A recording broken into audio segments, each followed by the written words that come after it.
in January, February, or March, they're almost certain to get an acceptance. What I'm going to talk about tonight is shadow government.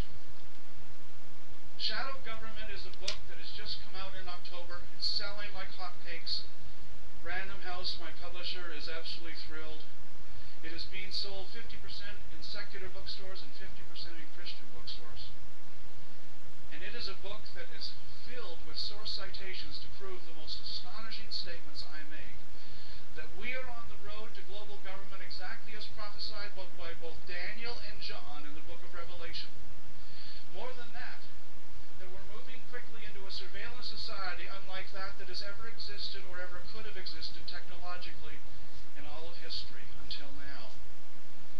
You need to understand where America and your other countries are going. You need to understand the agenda these people have in front of them. None of these things, as Gary Claw so carefully said, are happening by accident. There is an agenda. It's an attempt to disprove the word of God. Remember all this, that fucking shit. May not have been said by Abraham Lincoln, though it's attributed to him, but if it wasn't, it should have been. He said many very wise things, and one of the wisest as a student of communication. He said this: human beings have two reasons for everything they do. They have a public logical reason that they tell themselves and tell others about why they're doing what they're doing. And then there is the second, hidden, secret reason. That's the real reason they're doing what they're doing. And it always has an emotional content. If you understand that, you'll understand a lot more about your kids and your spouse and your employees and your boss. Because when people come up with a wonderful argument about why they're doing something, if you really want to understand what it's about, ask yourself this question. And sometimes, if it's appropriate, consider asking them. Smile, nod your head, agree with them. And ask this subtle question. Yes, John, I understand. In addition to that, is there any other reason why you want to close this department? Or you want to go in this direction? And like magic, that question will often unlock the real reason. Because arguing against the first reason is a waste of time. That's not what the issue's about. It's always the second reason. It's always emotional. So when we look at world government, we have to ask, what is their real agenda? They'll talk about globalization. They want to control people and redeem themselves on the earth, to keep themselves on the earth, because they are the work of the devil. You can understand, after losing some 70 to 80 million people in World War I and World War II, and the invention and the possession of nuclear weapons, plus chemical and biological weapons by over a dozen nations, and in knowing the existence of 200 nations, inevitably knowing history and mankind and the sinful heart of man, inevitably there will be a World War III. No doubt. It is nothing less than a miracle of God that we haven't had one yet. And many times, if I had the time to tell you, you would be astonished how close we came. Even after the fall of communism, It will ignite over Israel with America and Hamas, and then Iraq and Iran, and the Taliban and Russia and Britain and China, and fucking everywhere, and fucking France, Italy and Spain, Europe, you know what I mean? It'll all blow up. There'll be a war of good v evil, because that's what God prophesied. There was a flock of geese that misled radar. At the same time, there was a Norwegian test weather rocket. And though there was no danger, there was no political conflict, the Russian general almost launched a nuclear attack on the West. Because his radar systems were saying there was an incoming attack on Moscow.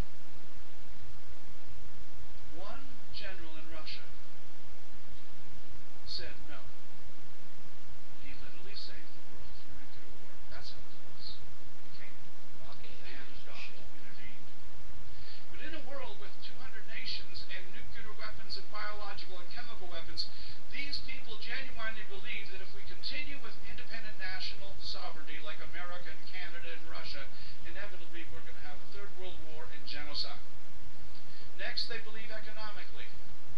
essential to join together in global government. That is the motive for three groups. One, the Bilderberger Group, that was created after World War II, formed by royals in Europe together with former presidents and prime ministers, people who own wealthy multinational companies. Says about Rome being the home of the Antichrist, that's Europe. This is the most secret group. They call themselves the Alliance. The name Bilderberger is named for the hotel where they first met in 1954. They meet once a year.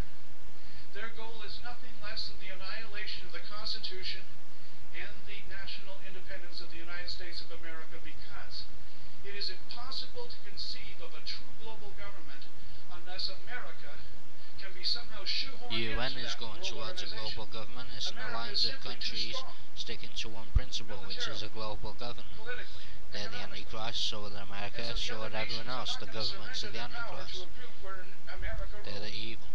The logical consequence of their decision-making is that America has to be de-armed, brought down economically. It's the And people who are good. They know they can't get American citizens to go along with such a program, so they tend to do it by stealth. These individuals are followed by two other groups. One, the Council of Foreign Relations, actually started in 1921. It was the first. 3,000 plus members, mostly American with a sprinkling of a few Canadians. This group, formed after World War I, believed that the only solution was to get rid of nation states. Virtually everyone who has ruled America, in terms of being the top 300 people in the administration, cabinet, sub-cabinet, major military officers, major academic leaders, media leaders, have belonged to this group. Jimmy Carter, he was a member of the Council of Foreign Relations, and he formed a third group called the Trilateral Commission, with Zdeněk Brzezinski, who is the National Security Advisor unofficially to the Obama administration. They formed this in the mid-70s. It brings together globalists from Asia, from Europe, and from America and Canada. Now, it did not matter whether a president was a member of these groups or not. Ronald Reagan was not personally a member. It didn't matter. Every single one of his cabinet ministers and sub-cabinet ministers was a member of one of these groups. And it did not matter whether they were playing for the Republican team or the Democratic team.